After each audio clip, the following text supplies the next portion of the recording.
Bonjour à tous, bienvenue à chacun de vous. En ce moment, je suis en train de lire un livre qui s'intitule « 60 millions de Français ne peuvent avoir tort ». C'est un livre intéressant écrit par deux journalistes canadiens qui avaient été mandatés il y a une quinzaine d'années de venir en France pendant quelques années pour étudier la culture française. Et pourquoi? D'où vient la culture de l'éloquence, le goût du terroir, le poids des grandes écoles, le rôle si important de l'État, etc. Donc ils font une grande étude de la culture française d'un point de vue extérieur. Et un chapitre qui m'a interpellé, le titre c'était « La grandeur, c'est meilleur ». Et c'est vrai que quand on regarde la France a quand même un goût de la grandeur. On regarde dans les centres-villes la beauté de l'architecture, la beauté des villes, mais aussi on va dans les petits villages, on voit du charme, on voit du goût. La France, c'est quand même le pays le plus visité au monde, avec plus de 80 millions de touristes chaque année. Et pour ceux qui ne peuvent pas venir, il y a le Tour de France, qui est, après la Coupe du Monde, l'événement sportif le plus télévisé au monde, avec plus de 2,5 milliards de téléspectateurs. Enfin, une personne sur trois suit à un moment donné le Tour de France chaque année en juillet. C'est quand même assez surprenant. C'est beau la France. La culture française, ce n'est pas simplement la recherche de la grandeur dans l'architecture. On la voit partout. C'est aussi la grandeur intellectuelle, la grandeur gastronomique, bon vin, bon fromage, la grandeur artistique, la grandeur littéraire. Napoléon, de son 1,68 m, disait « Ce que je cherche avant tout, c'est la grandeur. Ce qui est grand est toujours beau. » Et je pense que ça résonne avec beaucoup de Français. Et d'ailleurs, vous savez qu'est-ce que Napoléon a dit qui était son plus grand accomplissement? Il a dit, mes guerres, on va les oublier parce que j'ai eu des défaites. Mon plus grand accomplissement pour la France, c'est le Code civil. Sa recherche de grandeur, même dans la loi française, un Code civil qu'on a encore aujourd'hui. Peut-être vous connaissez cet homme, Général de Gaulle, qui affirmait aussi de manière catégorique, la France ne peut être la France sans la grandeur. Et c'est vrai que d'un point de vue de l'accomplissement humain, il y a peu de choses qui inspirent autant que la grandeur. Quand on voit un chef-d'œuvre artistique, dans un tableau, dans un hôtel de ville, dans un roman, dans un bon fromage, un bon cassoulet, on se dit finalement que l'homme, il est capable de grandes choses. On aime les accomplissements, puis on aime aussi ceux qui les font. Dans chaque culture, on trouve des grands, des célébrités, des stars. Sur Terre, obtenir une certaine grandeur est pour beaucoup la chose la plus recherchée. La vie, elle est quand même pas mieux quand on est important aux yeux de quelqu'un. Hier, pendant que j'étais en train de travailler mon message, il y a ma fille aînée qui est venue me voir pour m'interrompre et me dire « Papa, je t'aime, t'es le meilleur. » Et là, on se sent bien quand même. On se sent bien. C'est tellement réconfortant. Alors quand on est important aux yeux d'une personne, on est réconforté, mais quand on est important aux yeux de beaucoup de personnes, ça donne de l'énergie, ça donne de la confiance. Aux yeux de la société, notre valeur, on a beaucoup besoin de la prouver. On est perçu comme une personne importante une fois qu'on a prouvé qu'on peut faire des choses importantes. En France, quand on n'a pas de diplôme sur le marché du travail, on n'est pas traité de la même manière. Il faut faire pour devenir quelqu'un d'important. Dans la société, on prouve notre valeur par le succès de nos études, dans notre carrière, notre capacité de gérer une famille, notre réputation, la grandeur de notre sphère d'influence, le nombre d'amis sur Facebook, le nombre de personnes qui partagent notre même opinion, le nombre de personnes qui rigolent à nos blagues. Là, il y a personne qui a rigolé, donc voilà. Bon, merci pour les 3 qui viennent de faire un petit bruit. Le nombre de messages qu'on reçoit pour nos anniversaires. C'est beaucoup dans le faire, beaucoup dans l'accomplissement et surtout dans ce qui se mesure. Mais le problème fondamental de la recherche de valeur par l'accomplissement, c'est que finalement, c'est pas très biblique. La Bible dit qu'on a été créé à l'image de Dieu. On a été écrit avec une valeur, avec une importance. Aux yeux de Dieu, on n'a pas besoin de prouver quoi que ce soit. Aux yeux de Dieu, on n'a pas besoin de prouver par nos actions qu'on a de la valeur. Dieu nous a créés à son image. Lui-même nous a fait. Et on a besoin de rien faire pour être aimé de Dieu. On est ses créatures. En tant que créature faite en son image, Dieu nous aime, Dieu souhaite notre bien, Dieu souhaite être à nos côtés. Mais le problème, c'est que quand on entre dans la vie chrétienne, on voit cette dichotomie, un peu cette séparation entre le faire et l'être. Et souvent, moi j'ai vu dans ma vie chrétienne, j'essaie de faire ce que j'ai appris de la société dans ma vie chrétienne. Et je me dis, pour avoir de la valeur aux yeux de Dieu, finalement, il faut faire. Il faut obtenir cette valeur. Il faut accomplir des choses. Dans la société, notre valeur est presque toujours mesurée par le faire, alors que dans la Bible, ce qui compte, c'est l'être. C'est pas que Dieu ne souhaite pas qu'on fasse des grandes choses, mais l'ordre est différent. Dans la société, on doit faire. Une fois qu'on a fait, on devient quelqu'un. Alors que dans la Bible, quand on se rapproche de Dieu, on devient quelqu'un, et puis après, les œuvres, elles découlent. Et ce n'est pas dans l'ordre opposé. Et ça, c'est indispensable à le comprendre pour comprendre le passage qu'on va regarder ce matin.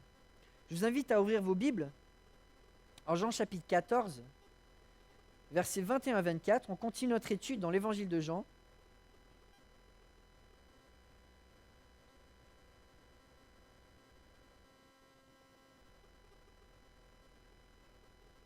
Jean chapitre 14, versets 21 à 24. Jésus dit à ses disciples, « Celui qui a mes commandements et qui les garde, c'est celui qui m'aime. Celui qui m'aime sera aimé de mon Père, et moi aussi je l'aimerai, et je me ferai connaître à lui. » Jude, à distinguer d'Iscariote, lui dit, « Seigneur, comment se fait-il que tu te feras connaître à nous et non au monde ?» Jésus lui répondit, « Si quelqu'un m'aime, il gardera ma parole, et mon Père l'aimera. Nous viendrons vers lui, nous établirons domicile chez lui. Celui qui m'aime, celui qui ne m'aime pas, ne garde pas mes paroles. Et la parole que vous entendez ne vient pas de moi, mais du Père qui m'a envoyé. » Dans ce passage, le disciple Jude va poser une question extrêmement pertinente à Dieu. Mais tu vas te faire connaître, tu vas révéler ta gloire, mais juste à nous, pas au monde. Comment est-ce possible ? On parle de gloire, on parle de grandeur, et pourtant il y a un élément qui reste caché, qui reste invisible. Et Jude, il ne comprend pas. Et c'est vrai que dans l'Ancien Testament, il y avait deux familles de prophéties sur le Messie. Le Messie qui allait venir et régner, et le Messie qui allait venir souffrir. Mais la génération des disciples croyaient vraiment, enfin leur espérance était le Messie qui allait régner, qui allait les délivrer de l'Empire romain, qui allait instaurer un royaume visible sur terre, où il y aurait l'abondance financière, la paix, où ça serait vraiment quelque chose de visible, avec une grandeur mesurable. D'ailleurs, quand on regarde l'histoire de l'Ancien Testament, quand Israël était obéissant à Dieu, on voit, par exemple avec le roi David, un royaume qui retrouve une certaine grandeur, un certain renouveau artistique, qui retrouve une paix, qui arrive à conquérir autour d'eux.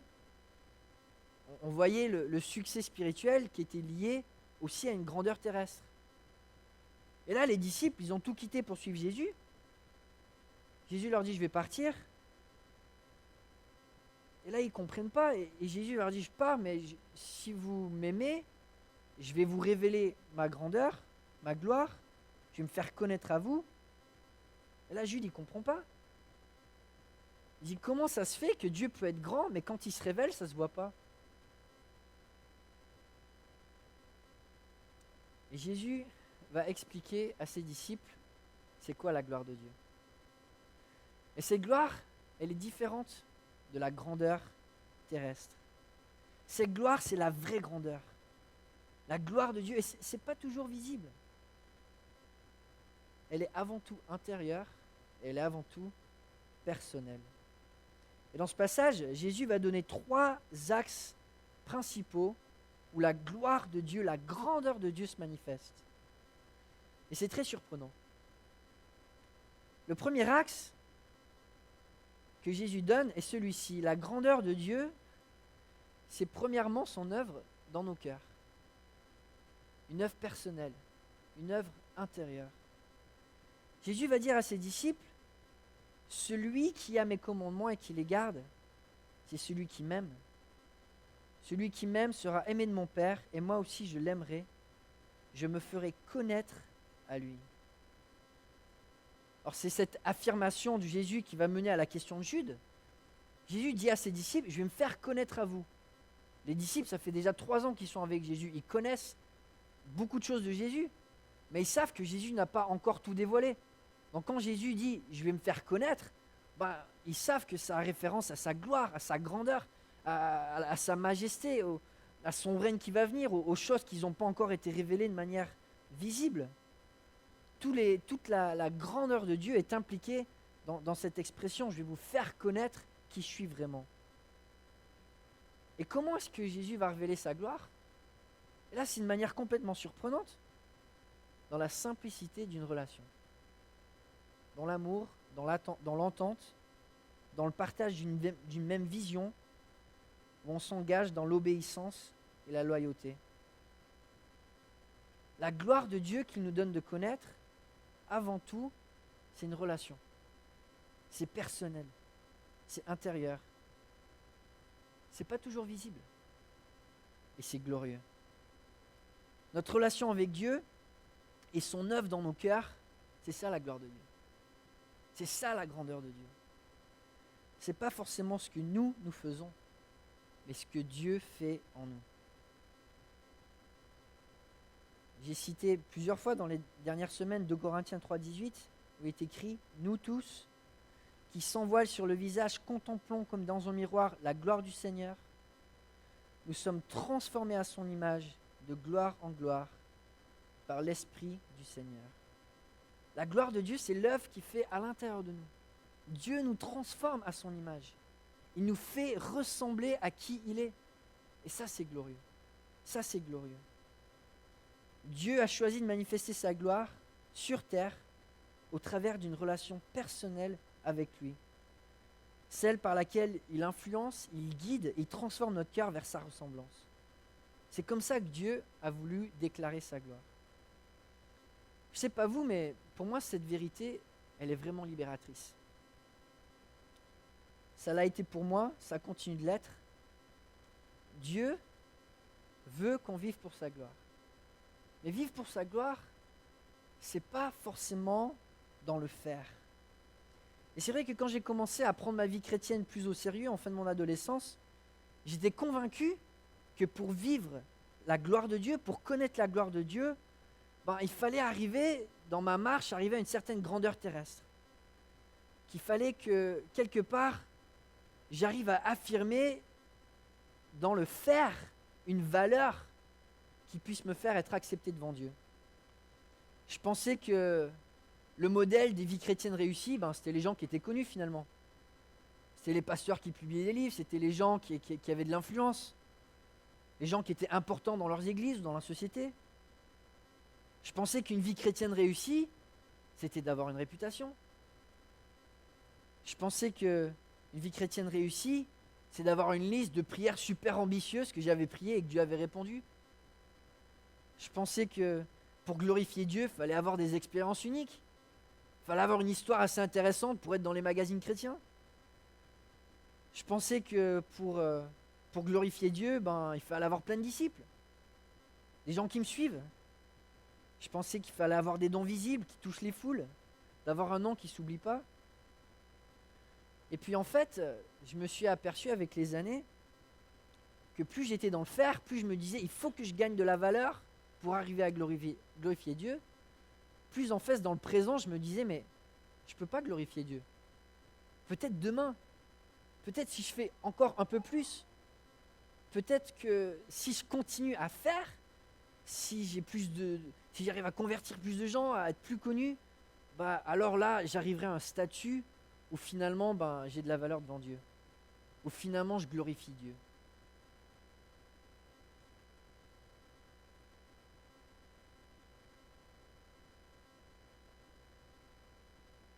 Je pensais que ma valeur aux yeux de Dieu changeait si je faisais plus.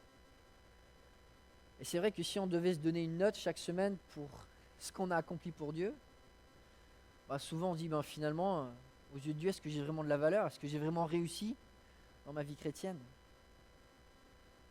Et c'est là où les paroles de Jésus sont tellement douces. Parce que Jésus, il va nous dire, peu importe qui nous sommes, peu importe la note qu'on peut se donner d'un point de vue terrestre sur notre marche spirituelle, peu importe notre passé, peu importe les dons qu'on a, qu'ils soient visibles ou pas, peu importe notre personnalité, qu'elle soit charismatique ou introvertie, peu importe les erreurs qu'on a pu commettre, Dieu veut révéler sa gloire à nous aujourd'hui. Sa grandeur, sa beauté, sa majesté, par la simplicité d'une relation. Dieu aujourd'hui a envie de vous faire connaître sa gloire. Pas demain, pas après-demain, aujourd'hui. Comme vous êtes. Dieu veut manifester, veut révéler la grandeur de qui il est. Vous n'avez pas besoin d'avoir fait des études bibliques pour glorifier Dieu.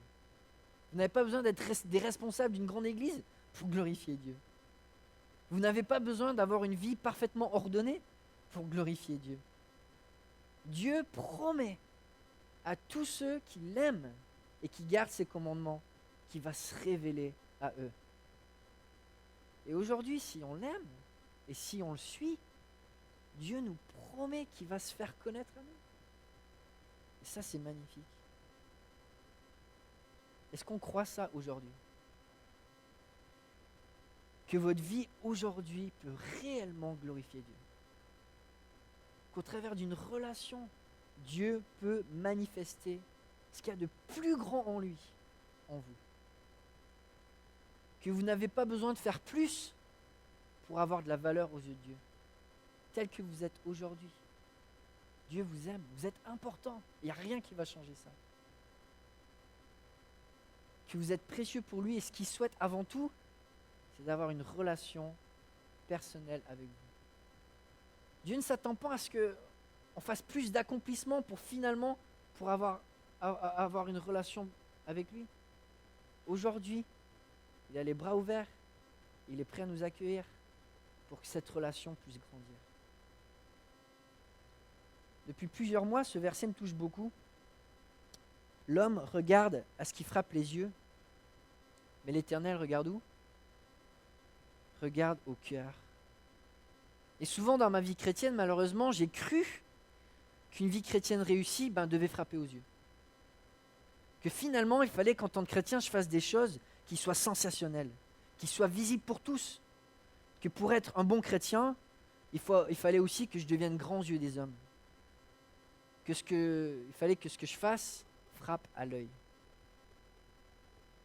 Mais l'œuvre la plus belle que Dieu fait, elle n'est pas toujours visible. C'est l'œuvre que Dieu fait dans la profondeur de nos cœurs. En Colossiens 1,27, Paul écrit, en effet, Dieu a voulu leur faire connaître la glorieuse richesse de ce mystère, c'est-à-dire Christ en vous, l'espérance de la gloire. Tout ce qu'on a besoin pour connaître la gloire de Dieu, c'est d'avoir Christ en nous. Christ en nous, l'espérance de la gloire. Pour connaître la gloire de Dieu, ce qui compte le plus, c'est notre relation avec Christ. L'aimer et se rapprocher de la parole. Une de mes histoires préférées de l'Ancien Testament, c'est lorsque Moïse va sur la montagne, reçoit les 10 commandements de la part de Dieu, et puis il descend et il est rayonnant. Et pourquoi est-ce qu'il est rayonnant? C'est parce qu'il a eu une expérience mystique? Non. La Bible va dire en Exode 34, verset 29, Moïse descendit du mont Sinaï, les 2 tables du témoignage à la main. Il ne savait pas que la peau de son visage rayonnait. Parce que quoi? Parce qu'il avait parlé à Dieu. La gloire de Dieu, il la manifeste au travers d'une relation. On garde ses commandements. Jésus va dire plus tard, si vous gardez ma parole, il va mettre en parallèle l'obéissance à ses commandements et l'attachement à sa parole. La gloire de Dieu, la grandeur de Dieu, il la manifeste de manière souvent invisible dans nos cœurs, quand on s'attache à lui et quand on le suit. Ça ne frappe pas toujours à l'œil, mais c'est glorieux.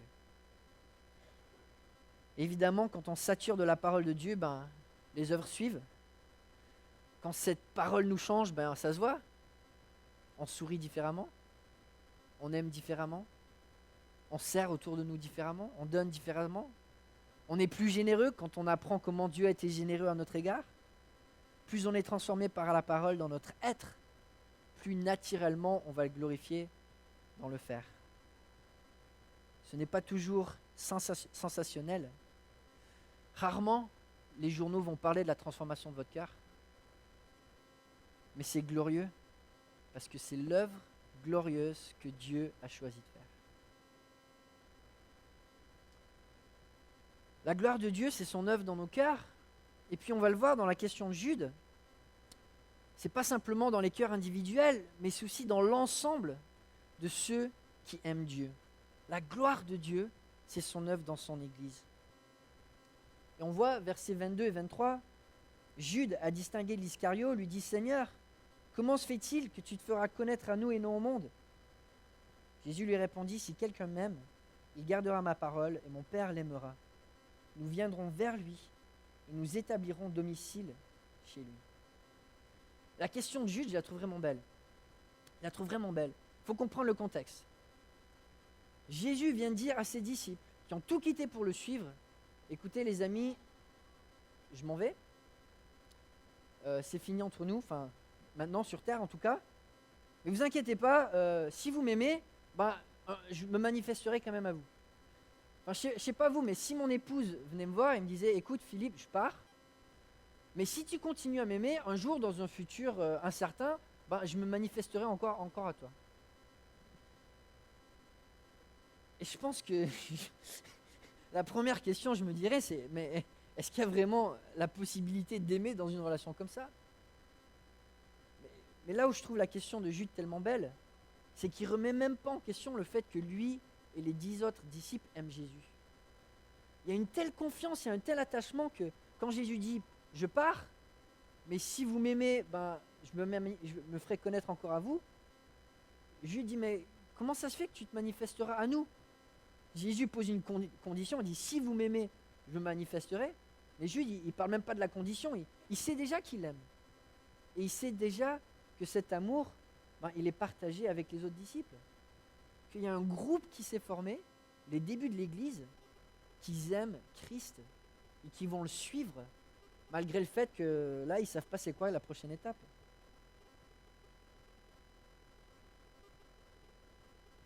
C'est frappant que Jésus donne une promesse individuelle qui veut se faire connaître à celui qui aime et qui garde la parole. Et tout de suite, Jude fait la connexion avec la vie de groupe, la vie de rassemblement, de ceux qui ensemble aiment la parole, de ceux qui ensemble aiment Jésus. Et ne pose pas la question, comment ça se fait, Jésus, que tu te révéleras à moi ? Il dit, mais à nous. Sans peut-être le réaliser, Jude parle déjà de l'Église qui va naître.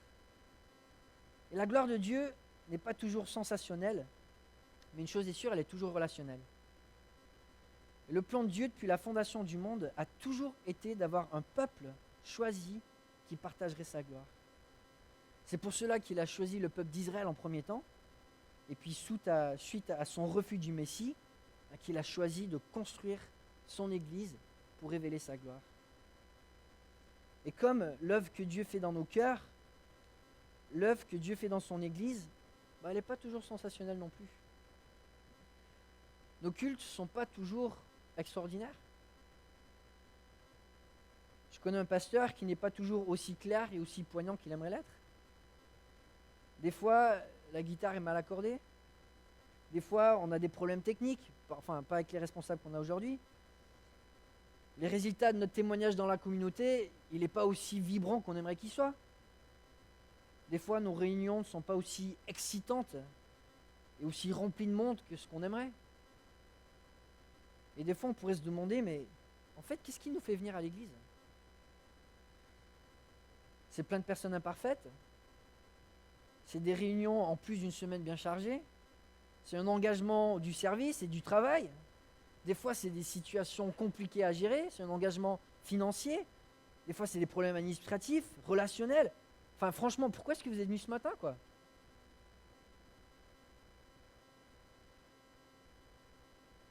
Tout simplement Parce que la grâce matinée, le dimanche matin, oui, ça peut faire du bien, mais c'est pas glorieux. Et Dieu a choisi de révéler sa gloire, de faire connaître sa gloire au travers de son Église, des chrétiens réunis ensemble. C'est un mystère, mais c'est la manière dont Dieu a choisi de manifester sa gloire. L'œuvre glorieuse de Dieu, ce sont nos cœurs et c'est son Église. Et Paul va l'affirmer de manière magnifique et claire dans sa lettre aux Éphésiens. On va lire quelques versets. En Éphésiens chapitre 1, versets 11 et 12, Paul va dire, en lui, nous, il ne va pas dire je, moi, l'Église, en nous, nous avons été désignés comme héritiers, ayant été prédestinés selon le plan de celui qui met tout en œuvre conformément aux décisions de sa volonté, pour servir à célébrer sa gloire, nous qui avons par avance espéré dans le Messie. Et puis il prie pour l'Église en disant, je prie que Dieu illumine les yeux de votre cœur pour que vous sachiez quelle est l'espérance qui s'attache à son appel. Et puis il va dire, quelle est la richesse de son glorieux héritage. Où ça? Au milieu des saints. Et quelle est l'infinie grandeur de sa puissance qui se manifeste avec efficacité par le pouvoir de sa force envers nous qui croyons. Et puis il finit cette prière en disant, il a tout mis sous ses pieds à Christ, il a donné pour chef suprême à qui? À l'Église, c'est évident, qui est son corps, la plénitude de celui qui remplit tout en tous. Et puis il continue sa lettre, et puis à la fin du chapitre 3, il va écrire à celui qui peut faire, par la puissance qui agit en nous, infiniment plus que ce que nous demandons ou pensons, à lui soit la gloire, où ça? Dans l'Église. Et en Jésus-Christ, pour toutes les générations, au siècle des siècles. Amen. L'œuvre que Dieu fait parmi nous, elle ne frappe pas toujours aux yeux, mais elle est glorieuse. C'est le centre de la volonté de Dieu. Dieu a choisi d'avoir un peuple qui serait uni autour de sa parole, qui l'aimerait, qui obéirait à ses commandements. Une assemblée qui, ensemble, grandit dans sa foi, s'encourage les uns les autres, s'exhorte, se reprend quand cela est nécessaire. Une église où il y a un vrai partage, un soutien concret, des amitiés centrées sur Christ, un amour authentique. Et c'est vrai que les réunions du dimanche matin, ou peut-être les églises de maison, ou peut-être les autres réunions, elles ne sont pas toujours sensationnelles. Elles ne sont pas toujours excitantes. Mais Dieu nous dit c'est glorieux. Parce que ce qui se passe quand le peuple de Dieu est uni autour de la parole, c'est l'œuvre la plus importante de Dieu. La manifestation de sa gloire. Dieu a choisi de manifester sa plus grande gloire dans nos cœurs et dans l'Église. Peut-être aujourd'hui, vous ne savez pas trop quoi penser de l'Église. Vous demandez, est-ce que ça vaut vraiment la peine finalement de venir fidèlement, de s'engager, de servir, de participer? Et je peux vous promettre, oui, la vie d'Église, c'est pas toujours excitant, c'est pas toujours sensationnel, mais c'est éternel et c'est glorieux. Pendant des années, je me suis senti coupable dans ma vie en tant que chrétien parce que je n'avais pas encore amené une personne non chrétienne jusqu'à la conversion. Et je me sentais coupable. Parce que pour moi, beaucoup de la piété des gens était mesurée par la liste de personnes qu'ils avaient converties. Et je me disais, mais si je n'ai pas encore amené une âme à Dieu, enfin une personne non convertie jusqu'à une personne convertie, finalement, est-ce que je suis vraiment un chrétien de valeur? Et pendant des années, je ne sais pas si c'est votre cas, mais je me suis senti coupable. Et je me suis senti dévalorisé en tant que chrétien. Et puis quand on commence à avoir des conversions, et puis on voit, mais est-ce que c'est vraiment même possible d'amener une âme à Christ? C'est Dieu qui les attire à lui. Et il les attire au travers du témoignage de toute son Église. Des fois on sème, des fois on maçonne, mais ce n'est pas une seule personne qui participe au cheminement de quelqu'un à rencontrer Christ, c'est toute l'Église. Et ce qui est chouette quand je suis des parcours découvertes, c'est d'entendre des gens qui me disent, mais moi je suis venu à l'église et il y a quelqu'un qui m'a accueilli. Et ça m'a tellement touché que j'ai compris que Christ était vivant. Et ça, c'est l'œuvre de Dieu glorieuse dans son église. On ne peut pas toujours mesurer la grandeur terrestre de notre service dans l'église. Mais l'œuvre que Christ fait dans l'église est tellement précieuse. Parce que c'est son plan, et c'est ce qu'il utilise pour révéler son plan glorieux, qui est de récolter des âmes et de faire des disciples. On arrive au troisième axe.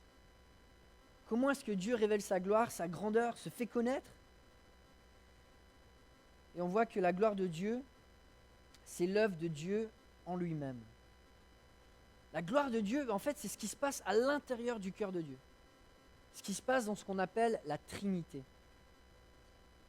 On voit encore, versets 23 et 24, Jésus répondit donc à Jude, « Si quelqu'un m'aime, il gardera ma parole et mon Père l'aimera. Nous viendrons vers lui, nous établirons domicile chez lui. Celui qui ne m'aime pas ne garde pas mes paroles. Et la parole que vous entendez ne vient pas de moi, mais du Père qui m'a envoyé. » Alors c'est frappant, quelques versets plus tôt, Jésus disait à ses disciples, « Je vais vous envoyer le Saint-Esprit qui va rester avec vous et il sera en vous. » Jésus fait cette promesse que la troisième personne de la Trinité va venir habiter dans le croyant. Il utilise un mot en grec, méno, qui signifie de demeurer, de rester, de faire une habitation. Et là, Jésus va dire, mais ça ne s'arrête pas là. C'est bien mieux. C'est la Trinité entière qui vient habiter dans une personne. Là, peut-être vous vous grattez la tête et vous dites, déjà, j'ai une allergie au mot Trinité, mais là, je ne comprends plus rien. Mais c'est frappant parce que, en grec, le mot rester, c'est méno. Et le mot que Jésus emploie ici en disant, si quelqu'un m'aime, il gardera ma parole, mon Père l'aimera, nous viendrons vers lui et nous établirons domicile chez lui. Et il emploie un mot de la même famille. C'est un peu la même chose. C'est pas juste le Saint-Esprit qui habite en nous, c'est toute la Trinité qui œuvre en nous. Jésus ne promet pas simplement à ses disciples qui seront habités du Saint-Esprit, mais aussi du Père et du Fils.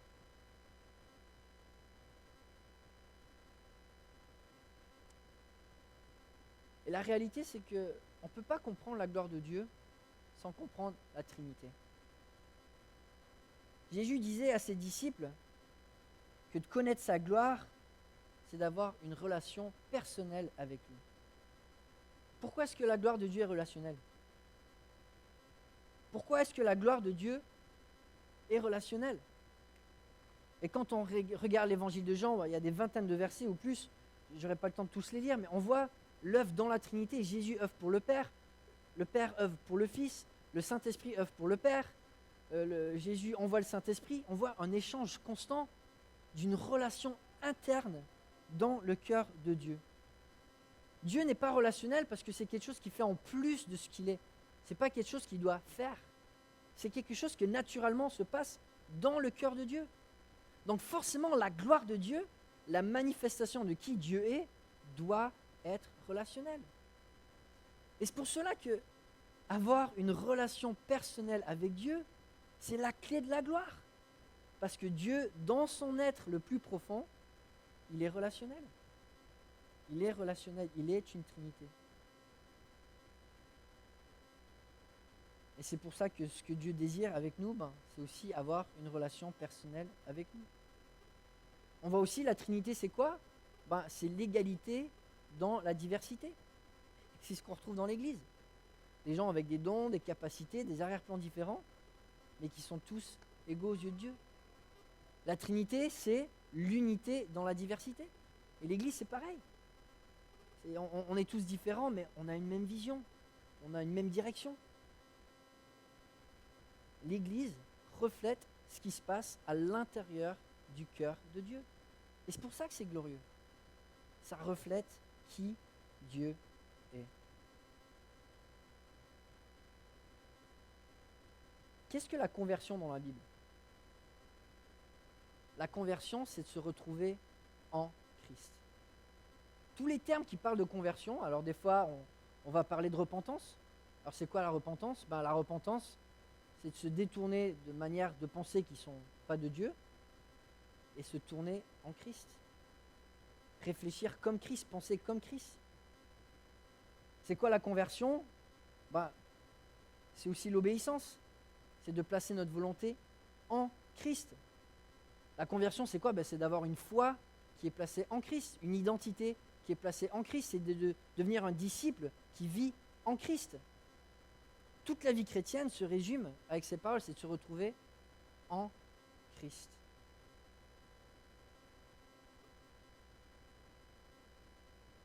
Mais une fois qu'on est en Christ, où c'est qu'on se retrouve? On se retrouve à l'intérieur même de la Trinité.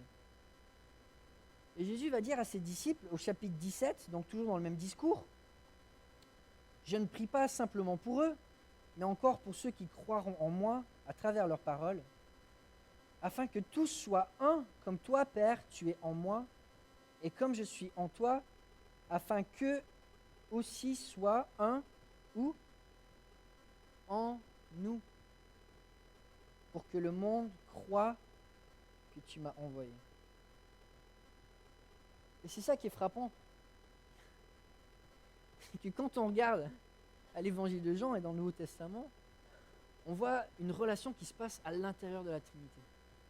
On voit le Père qui aime le Fils qui aime le Père, et finalement, on se retrouve au milieu de tout ça. Dieu nous aime, Dieu le Père nous aime en aimant Dieu le Fils. Dieu le Fils nous aime en aimant Dieu le Père. Une relation qui se passe déjà au cœur de Dieu et on est plongé dedans. Et Jésus va même aller jusqu'à dire, avec les dernières paroles de son discours, en Jean 17, verset 26, « Je leur ai fait connaître ton nom, et je leur ferai connaître encore, afin que l'amour dont tu m'as aimé soit en eux, et que moi, je sois en eux. »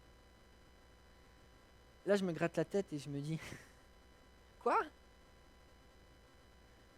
L'amour avec lequel le Père a aimé le Fils de toute l'éternité, c'est le même amour avec lequel il m'aime à moi. L'amour avec lequel la Bible nous dit que Dieu le Père a créé le monde pour Dieu le Fils. Enfin, vous imaginez quelqu'un qui aime quelqu'un assez pour créer un univers entier et puis ensuite le préparer pendant des milliers d'années pour le rendre parfait? C'est immesurable. Et Jésus nous dit, une fois qu'on est dans la Trinité, ça c'est l'amour qu'on connaît.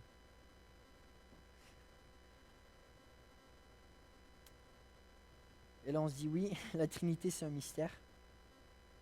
La gloire de Dieu c'est insondable.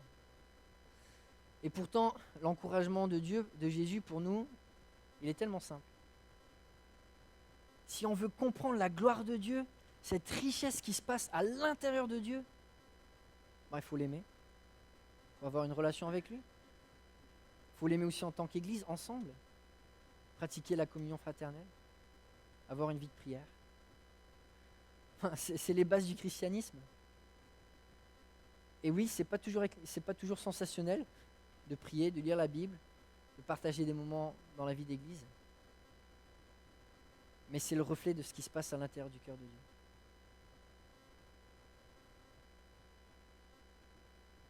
L'homme regarde à ce qui frappe les yeux, mais l'Éternel regarde au cœur.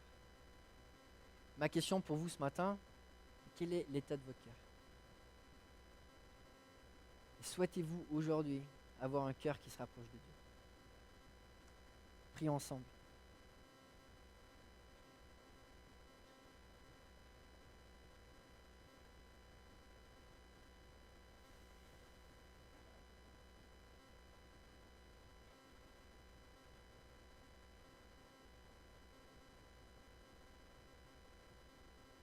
Père Céleste, merci pour tes paroles, encore ce matin. Donne-nous de te connaître comme tu es vraiment, pas avec nos manières de comprendre qui sont terrestres, mais selon la parole que tu nous as donnée. Et je te prie aussi d'apaiser nos cœurs, de peut-être d'une lourdeur qu'on n'a pas besoin de porter, de penser qu'on a besoin de faire plus pour être digne à tes yeux. Si toi tu désires nous mettre en nous, quoi d'autre est-ce que nous on peut ajouter? Donne-nous, Père Céleste, de vivre cette relation, d'être proche de toi, de prendre plaisir à te connaître, de se rapprocher de toi jour après jour, de devenir quelqu'un qui ressemble à Christ, de devenir une église qui ressemble à Christ. Donne-nous, Père Céleste, de vivre cet appel glorieux que tu nous as donné, de ne pas être découragé si des fois ça ne paraît pas être extraordinaire ou sensationnel, mais de savoir, Père Céleste, que c'est éternel et que c'est la vraie grandeur. Oui, Père Céleste, donne-nous de t'aimer, donne-nous de garder tes commandements, donne-nous d'être obéissants, donne-nous de vivre dans une vie qui n'est pas dans le compromis, et ainsi de te connaître. En ton nom, on prie. Amen.